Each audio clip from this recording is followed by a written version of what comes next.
अस्सलाम वालेकुम second year. तो बेटा शुरू करते हैं आज का लेक्चर। आपका फर्स्ट चैप्टर मुकम्मल हो गया है। उसके मैंने आपको शॉर्ट क्वेश्चंस भी सारे करा दिए। ये कौमी आमदनी का दायरी बहाव मुझे कल नज़र नहीं आ रहा था, लेकिन आज मैंने जब दोबारा ध्यान से देखा है तो ये सवाल नंबर 19 मौजूद है, लेकिन इसमें डायग्राम नहीं है। सो आपने जिन 2-4 बच्चों ने काम किया है वो अच्छा किया है, ठीक है। बाकी लोग भी इसके साथ डायग्राम शामिल कर लें। जैसे कि मैंने आपको बताया था कि हम चैप्टर 1 के साथ जोड़ के चैप्टर 6 पढ़ेंगे, जो कि पाकिस्तान की कौमी आमदनी के बारे में है। चैप्टर 6 आपका पाकिस्तान का तारुफ होगा। नेक्स्ट आपका जो पार्ट आता है बुक का, जिसमें ये तमाम थ्योरीज़, तमाम मैक्रो जो है वो किसी एक इकॉनमी पे इम्प्लीमेंट की जाती है। और हमारी इकॉनमी, जैसे कि आपको पता है कि पाकिस्तान है, सो इसका बुक का दूसरा हिस्सा मुआशियात पाकिस्तान। सबसे पहला पार्ट जो भी आपने थ्योरी में पढ़ा है वो कौमी आमदनी था, उसके साथ जोड़ के चैप्टर 6 आपका ये शुरू होगा, ठीक है। मईशत के अहम शोबाजात, पाकिस्तान की चंद अहम सनतें। बहुत आसान सा छोटा सा टॉपिक है, ये आपका चैप्टर है। सबसे पहले आप सब ने क्या करना है, आपने पाकिस्तान की मईशत का तारुफ करना है। ना सिर्फ ये कि पाकिस्तान की मईशत का तारुफ पढ़ें, आपको बहुत ज़रूरी है कि आप पाकिस्तान के जनरल हालात पे भी गौर करें। पाकिस्तान कैसे बना? जब बना तो वो 2 हिस्सों पे मुश्तमिल था। दोनों हिस्सों के दरमियान एक बहुत बड़ी खलीज हाइल थी, फासला, समंदरी फासला था। बाय रोड आपस में कनेक्टेड नहीं थे।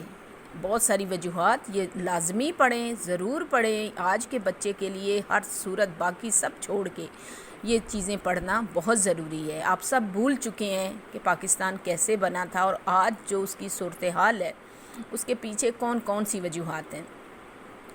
सो 71 की जंग, ये सब पढ़ा है। मैं एक एक लफ्ज़ नहीं बोल रही, ये सब मौजूद है आपके सामने और ये आप पढ़ के मुझे बताएंगे, ठीक है। ये तमाम मशरक़ी पाकिस्तान था, मगरबी पाकिस्तान था, मशरक़ी जो बाद में बांग्लादेश बन गया।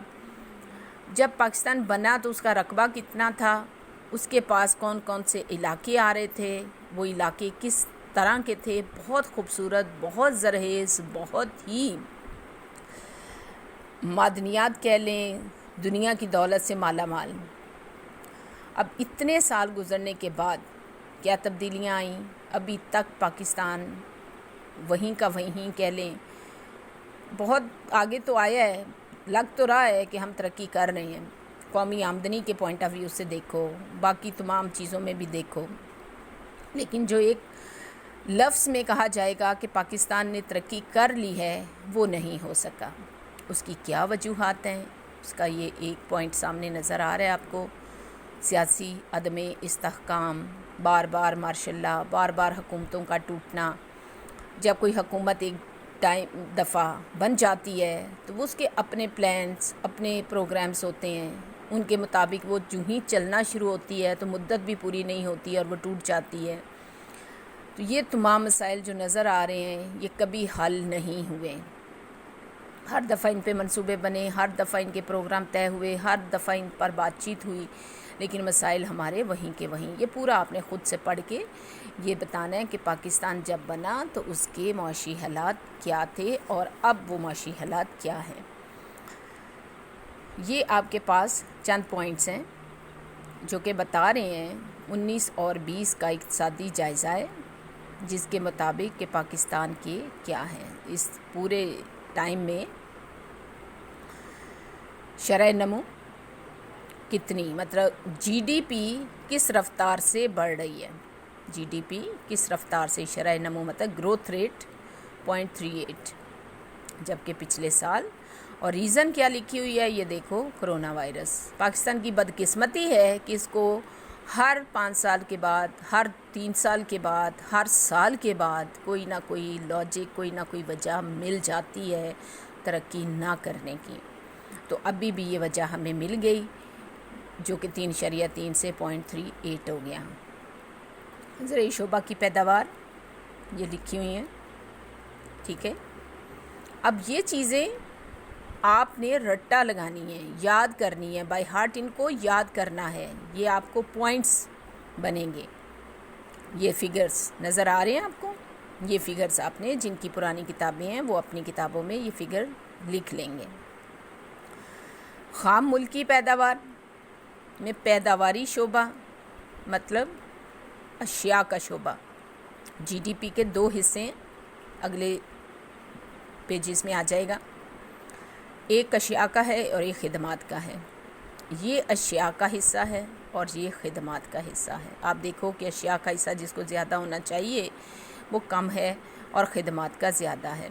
لیکن جنرلی کہتے ہیں کہ سروسز ڈپارٹمنٹ ہی وہ ڈپارٹمنٹ ہے جو پیداواری شعبے کے لیے کام کرتا ہے. لہٰذا اگر یہ زیادہ ہے تو ترقی کے چانسز زیادہ ہیں.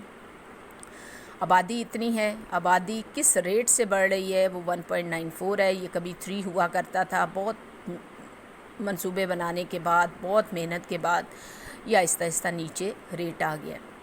فیکس آمدنی کا مطلب ہے کہ یہ جو کل آمدنی ہے یہاں ابھی کل آمدنی نہیں لکھی ہوئی، آگے اگلے والے پیج پہ دیکھتے ہیں کہ کتنی ہے. تو کل آمدنی کو اس آبادی سے تقسیم کیا ہے تو فیکس آمدنی آ گئی ہے. قومی بچت کا تناسب. بچتے ہیں کہتے ہیں ملک کی جتنی بھی قومی آمدنی ہے اس قومی آمدنی کا کم از کم 10 سے 15% بچانا ضروری ہے، اور بچانے کے بعد اس کو انویسٹ بھی کرنا ضروری ہے. جو انویسٹ نہیں کیا جاتا وہ بچت نہیں کہلاتا معاشیات میں. ٹھیک ہے. ہمارے پاس بالکل پہلے والے پوائنٹ پہ 10 سے 15 ہے تو 10% ہم بچت کرتے ہیں، اور سرمایہ کاری جی ڈی پی کا 10 بھی نہیں بن رہی، وہ 6.18 بن رہی ہے، تھوڑی ہے. خواندگی کی شرح 60% لکھی ہوئی ہے. 60% کا مطلب پڑھے لکھے قابل افراد نہیں ہے، بلکہ ہمارے پاس خواندگی کی تعریف یہ ہے کہ ہر وہ شخص جو اپنا نام لکھ اور پڑھ سکتا ہے وہ خواندہ ہے، پڑھا لکھا ہے. تو مردوں کا ریٹ زیادہ ہے، عورتوں کا کم ہے. اس طرح دیہاتوں کا کم ہے، شہروں کا زیادہ ہے. کل آبادی، یہ جو آبادی ہے اس میں سے کام کرنے والے لوگ 65 ملین بنتے ہیں. آپ اندازہ کر لو کہ 211 ملین میں سے صرف 65 ملین افراد کام کرنے کے قابل بنتے ہیں، اور ان میں سے بھی 61 کو روزگار ملا ہوا ہے. تو آپ خود دیکھ سکتی ہیں کہ 211 ملین افراد کو صرف 61 ملین لوگ پال رہے ہیں، کھلا رہے ہیں. ٹھیک ہے. یہ فگرز دوبارہ بتا رہی ہوں کہ آپ نے بہت دھیان سے یاد کرنے ہیں. یہ باقی یہ ہیں، یہ دیکھ لیں آپ. اس میں ایسی کوئی چیز نہیں ہے جو آپ کو اسپیشلی ایک ایک لفظ بتایا جائے. یہ آپ نے خود سے یاد کرنے ہیں. یہ 13 کے 13 پوائنٹ آپ نے رٹا لگانے ہیں. ہو گیا. پھر ہے جی معیشت کے اہم شعبہ جات. اب جو میں آپ کو یہاں بتا رہی ہوں کہ معیشت جو ہے وہ 2 حصوں پہ مشتمل ہوتی ہے. پیداواری شعبہ ہوتا ہے اور خدمات کا شعبہ ہوتا ہے. پھر آ گیا خدمات کا شعبہ، پیداواری شعبہ. تو اس میں سب سے پہلے ہے زراعت، پہلا. اس کے بعد صنعتی شعبہ، بنیادی بڑے شعبہ جات ہیں، یہ صنعتی ہے سارا. اس کے بعد تجارتی شعبہ، پھر سرمایہ کا شعبہ، بازار حصص کو ہم پڑھیں گے، باقی کی اتنی ہمیں تفصیل نہیں چاہیے. اس کے بعد تعلیم کا شعبہ، اس نے پوائنٹ نہیں لگائے ہوئے. صحت کا شعبہ اور اس کے مسائل، یعنی شارٹ کر کے تھوڑے سے. اب یہاں تک جو ہے تجارتی شعبہ اور بازار حصص، یہ آپ کے پیداواری شعبے بنتے ہیں، جبکہ تعلیم اور صحت آپ کے خدمات کے شعبوں میں آ جاتے ہیں. اس وجہ سے اس نے اس کو 5 اور 6 کا نمبر نہیں دیا، لیکن اگر ہم پاکستان کے اہم شعبہ جات لکھیں گے تو پھر ہم ان کو بھی 5 اور 6 کا نمبر دیں گے. ٹھیک ہے، تو کل ہم اس کے شارٹ کویسچنس پہ چلیں گے، لیکن فی الحال آپ نے جو چیز یاد کرنی ہے وہ پہلے وہ 13 پوائنٹس ہیں اور معیشت کے اہم شعبوں کے نام ہیں، یہ آپ نے پکا یاد کر لینا ہے. ٹھیک ہے.